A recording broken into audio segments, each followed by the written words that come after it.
Friends और आप सभी का साइबर बातें साइबर की चैनल में एक बार फिर स्वागत है। यहाँ पे मैं हर रोज़ आपके लिए एक नई जानकारी लेके आता हूँ और आज फिर आपके लिए कुछ विशेष और काफ़ी महत्वपूर्ण जानकारी आपको सुनना चाहिए और देखना चाहिए, समझना चाहिए कि किस तरह से साइबर का जो नेटवर्क है वो काम करता है। बहुत ही सिंपल वे में मैं यहाँ पे आपको समझाऊंगा कि वो किस तरह से काम करते हैं। तो जैसे उनके पास क्या होता है, एक मेन कंप्यूटर और मोबाइल फ़ोन मतलब जो भी है काफ़ी एक्सपेंसिव होता है और वहाँ से वो सारी जो टूल्स हैं, जो सॉफ्टवेयर हैं या फिर जो एपीके फाइल हैं उनको जनरेट करते हैं।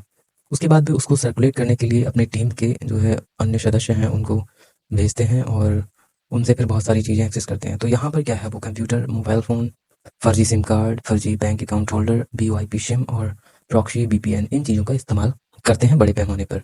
और वो इनका एक मतलब एडवांस लेवल तैयार करते हैं, एडवांस, ताकि मतलब अगर इन चीज़ों में कोई एक सिम ब्लॉक होती है तो पहले से ही वो उसके लिए एक नया जुगाड़ कर लेते हैं। मतलब सिम उनके पास एडवांस में रहती हैं, अकाउंट, सिम और जो मोबाइल वगैरह हैं वो एडवांस में खरीद लेते हैं।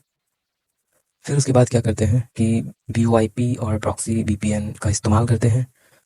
अब इसका इस्तेमाल क्यों करते हैं? वैसे तो प्रॉक्सी और वीपीएन, वीओआईपी सिम ये आप गूगल पर भी सर्च कर सकते हैं, लेकिन मैं यहाँ पे आपको बता दूं कि इसका इस्तेमाल वो क्यों करते हैं। इसका इस्तेमाल करने के पीछे रीज़न होता है कि जो उनकी आईपी होती है, जैसे हर यूज़र की एक आईपी होती है, मोबाइल, कंप्यूटर या कुछ भी, जब वो इंटरनेट से कनेक्ट करता है तो एक डिवाइस आईपी जनरेट होती है। लेकिन जब वीपीएन और प्रॉक्सी का इस्तेमाल करने से जो उनकी ओरिजिनल आईपी है वो हाइड हो जाती है, जिससे उनको ट्रेस करना काफ़ी मुश्किल रहता है और जो एजेंसियाँ हैं उसको ट्रेस करने में काफ़ी मशक्कत करनी पड़ती है। तो इसलिए वो इस चीज़ का इस्तेमाल करते हैं, काफ़ी महंगे वीपीएन वो परचेज़ करते हैं और जिससे वो अलग-अलग कंट्रीज़ की आईपी को कनेक्ट करके अपनी आईपी हाइड कर लेते हैं। तो जब भी हम कभी उनकी डिटेल मंगाते हैं तो वो आईपी फॉरेन कंट्री की आती है और जब फॉरेन कंट्री की आईपी आएगी तो फिर वहाँ से उसकी डिटेल ले पाना काफ़ी मुश्किल होता है, क्योंकि हर कंट्री का अलग-अलग रेगुलेशंस होता है इस चीज़ को लेके। तो जैसे यहाँ पे देख ही रहे हैं, यहाँ पे एक फिगर में दिखाया गया है कि एक कंप्यूटर है वो प्रॉक्सी सर्वर से जुड़ा हुआ है, फिर वो इंटरनेट से जुड़ा हुआ है। तो इंटरनेट से फिर वो आईएसपी के पास डिटेल जाती है प्रॉक्सी के बाद, मतलब कंप्यूटर है वो प्रॉक्सी से जुड़ा रहेगा तो प्रॉक्सी अपनी आईपी उस इंटरनेट सर्विस प्रोवाइडर को देगा। फिर वो वहाँ से डिटेल लेके फिर प्रॉक्सी को भेजेगा, प्रॉक्सी फिर जो है जो कंप्यूटर ऑपरेटर है उसके पास भेजेगा। तो यहाँ पर ये वही चीज़ है कि जिससे पैसा ठगना है उससे बात करने के लिए वीओआईपी सिम या फिर फर्जी सिम का इस्तेमाल करते हैं।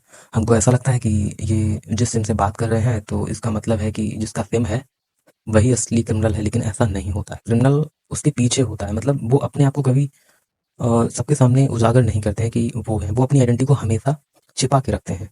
तो हमें ये समझना होगा कि जो बात कर रहा है असली क्रिमिनल वही है, लेकिन वो जो नंबर या जो सिम इस्तेमाल कर रहा है ये ज़रूरी नहीं है कि वो उसी का हो, वो किसी थर्ड पार्टी का होगा। मतलब चाहे वो उसने रेंट पे लिया हो या फिर किसी तरीके से किसी जुगाड़ से लिया हो सिम, तो उस तरह से लिया होगा। फिलहाल वो उसका ओरिजिनल सिम नहीं होगा। वो सिम जिसका होगा वो कहीं बाहर से, जैसे असम हो गया या फिर बाहर की कंट्री से भी सिम एक्सपोर्ट कर लेते हैं, या फिर बांग्लादेश, नेपाल जो हमारे पड़ोसी देश हैं वहाँ से भी बहुत सारी वीओआईपी सिम, फर्जी सिम मिल जाती हैं, जो कि थोड़े ज़्यादा पैसे देके खरीद लेते हैं। या फिर कोई गरीब लोग हैं उससे जाके रिटेलर से पैसे देके कुछ केवाईसी करा के सिम ले लेते हैं और फिर जो है उसका गलत इस्तेमाल करते हैं।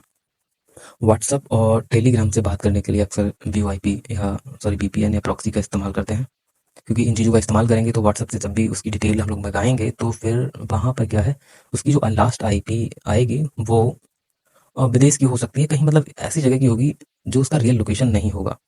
तो उसको ट्रैक करना काफ़ी ज़्यादा मुश्किल काम हो जाता है।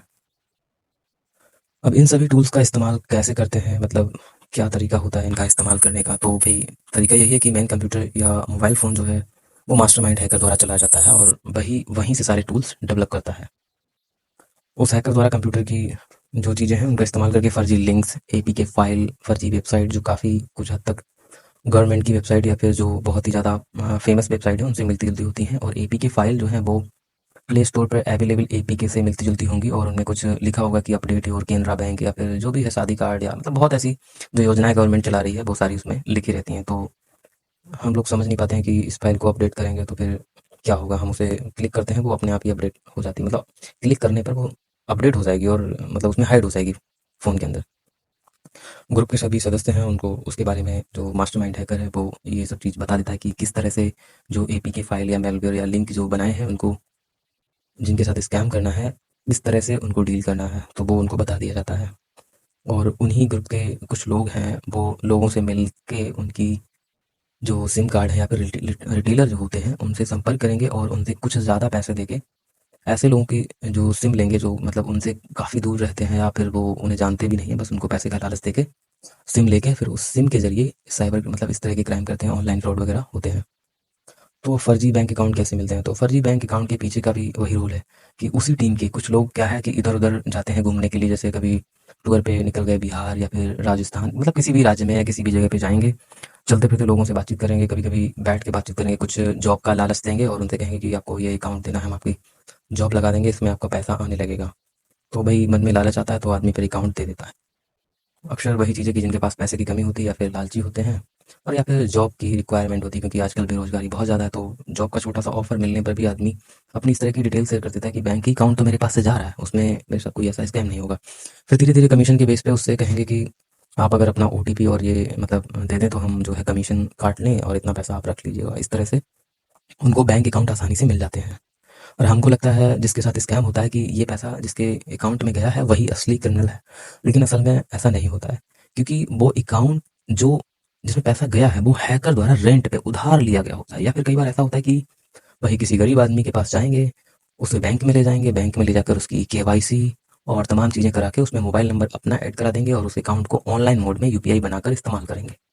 तो इस जो अकाउंट का पीछे का जो साइंस है वो यही होता है। तो जिस अकाउंट में पैसा जाता है उसके क्रिमिनल होने के चांस जो है 1% होते हैं, 99% उसके चांस नहीं है कि वो क्रिमिनल है। लेकिन हाँ, उसके पीछे की वजह ये है कि उसका कुछ ना कुछ कम्युनिकेशन स्कैमर से ज़रूर होता है, तो उसको एज़ ए क्रिमिनल कंपेयर किया जा सकता है। अब टीम का सदस्य अपनी असली पहचान छुपाकर कुछ फर्जी दस्तावेज़ दिखाएगा, आपको विश्वास में लेगा, कुछ फॉर्मेलिटीज़ करेगा। तो जब ये सारी चीज़ें करेगा तो आपको लगेगा खाता माँग रहा है, दे देते हैं, इससे क्या हो जाएगा? लेकिन असल में खेल वहीं से चालू होता है।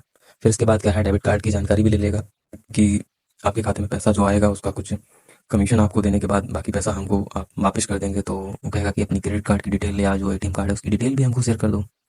तो फिर अब जिसके पास पैसा नहीं वो तो ये सब काम करने के लिए वैसे भी तैयार हो जाते हैं। फिर इसके ज़रिए वो और कुछ बातों में लेकर कमीशन काटने के नाम पे फिर ओटीपी भी ले लेगा और उसके ज़रिए जो पैसा स्कैम करके आपके खाते में आएगा उसमें से कुछ परसेंट छोड़ के बाकी सारा पैसा वो इन हैंड अपना निकाल लेगा कहीं पर। अब कभी-कभी क्या होता है कि बहुत ज़्यादा मतलब वो देके और पूरा ही खाता मतलब ले लेंगे। प्लेन बस्ती में रहते हैं, ठीक है? अब उनसे कहें कि हम तुमको 2000 रुपए देंगे और चल के बैंक में अपना खाता खुलवा लो और उसमें ये नंबर ऐड कर। तो अब उनके पास खाने के लिए पैसे नहीं है तो वो 2000 रुपए में जाके खाता खुलवाएँगे और अपना उसको दे देंगे और स्कैमर जो है वो उसका इस्तेमाल करेगा, है नहीं?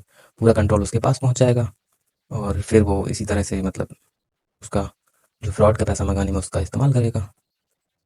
फिर वो खाता जब उसको मिल जाते हैं जो टीम के सदस्य होते हैं, फिर वो वह खाता उनको भेजते हैं जो जो लोग बात करते हैं हमसे कि जो है इस करेंसी में इतना इन्वेस्ट कर दीजिए या फिर इस चीज़ में इतना डिस्काउंट मिल जाएगा आपको, ये पेमेंट जो है इस वाले क्यूआर कोड पे भेजना है।